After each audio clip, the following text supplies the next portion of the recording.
Aside from being repetitive when we are speaking, good is not so descriptive.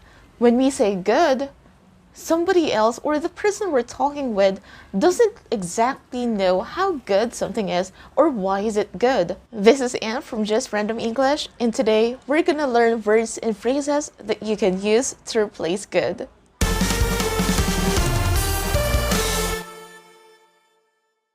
One of the ways to replace good is to think of other words which are more specific than good.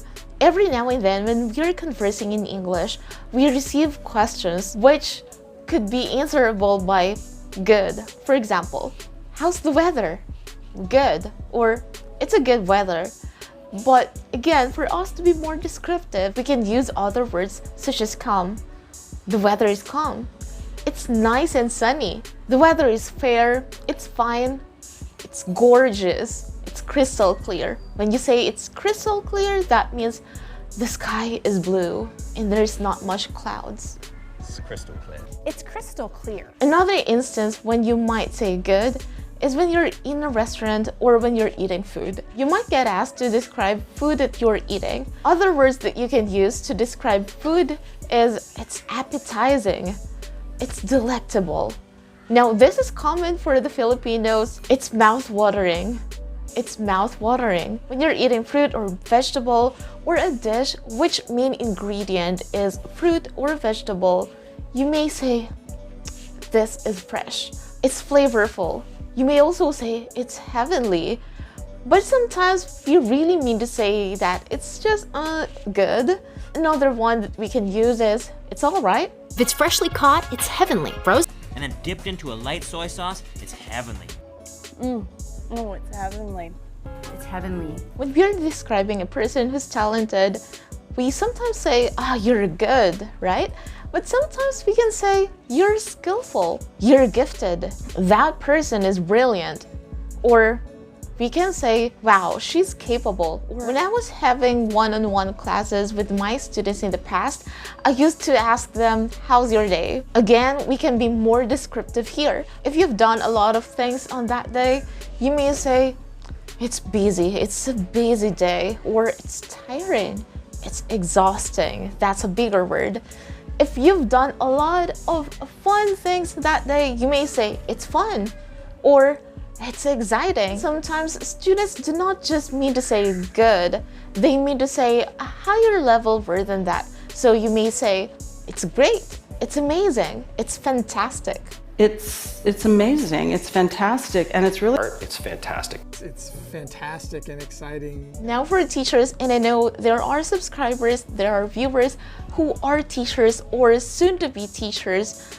When we're having class, or when we want to commend a student's work, other words that we can use aside from saying good or you're good, it's nice, or it's excellent, well done, or impressive.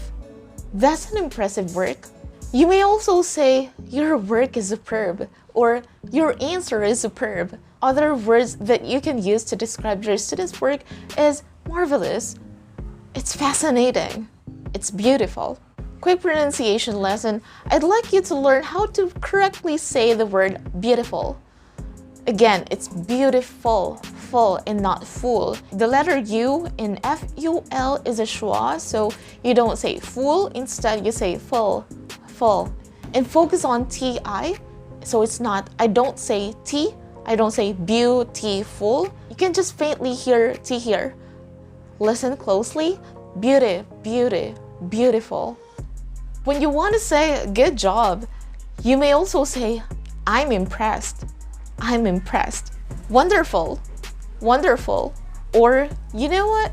You're on the right track. Love it can also be used here. No, you know you're on the right track. You're on the right track.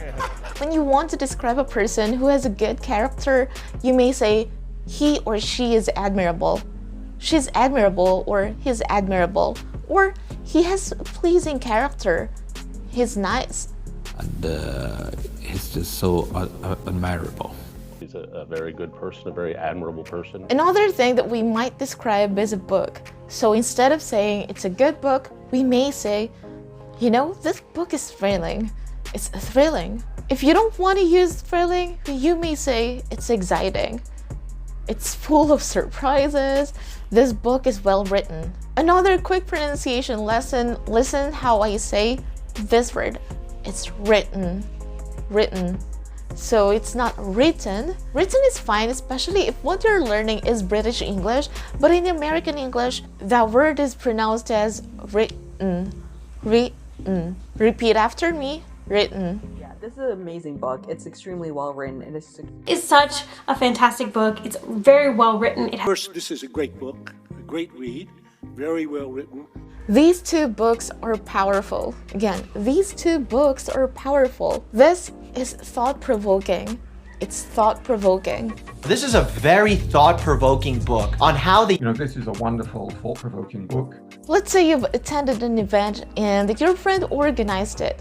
So your friend is actually asking you some feedback. How's the event? You don't want to answer just good, right? You may say, this event is amazing. Or this party is spectacular. This concert is exciting. While this event is spectacular and amazing, it usually only happens once. But this is a really spectacular event. A one-of-a-kind event. Spectacular. The last one, how else will you describe class? So again, you can't say good class. You may say, this is educational. After you watch English lessons, leave some comments. Not just in this channel, content creators or teachers on YouTube would really appreciate you leaving a comment for them to know how they're doing, or if there are things that they have to improve, or that if you're learning from us. So go ahead, leave some comments there, and if you want to say it's good, well, it's not just good, you may say it's interesting. But interesting is sometimes used in other ways. For example, you may sound sarcastic when you say, interesting. Interesting. When you say interesting like that, you are not actually complimenting the person or the teacher. Graham's like, sounds interesting. This is very interesting.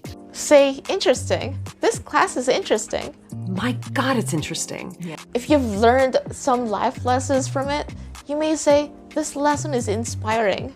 If you've got a lot of information from it, you may say, this class is informative. And we're done. Congratulations, because you've reached this part of the video. That means you've learned a lot of words, phrases that you can use to replace the word good. So next time, don't just settle in using good. Think of other ways, other words which are specific. How is this thing or this person good? What makes this thing or person good? And just use that word. If you found this lesson informative, educational, or inspiring, I want you to leave some comments there. Please, please, please like the video, subscribe to the channel, recommend this to other English learners. I'd really, really appreciate that. The channel is continuously growing, slow, but yeah, it's growing, and I appreciate that. I hope you're having a great day or a fun day, amazing day, right? And that you keep on working on your dreams. Again, this is Anne from Just Random English, reminding you to dream and make your dream happen. I'll see you on my next video. Bye!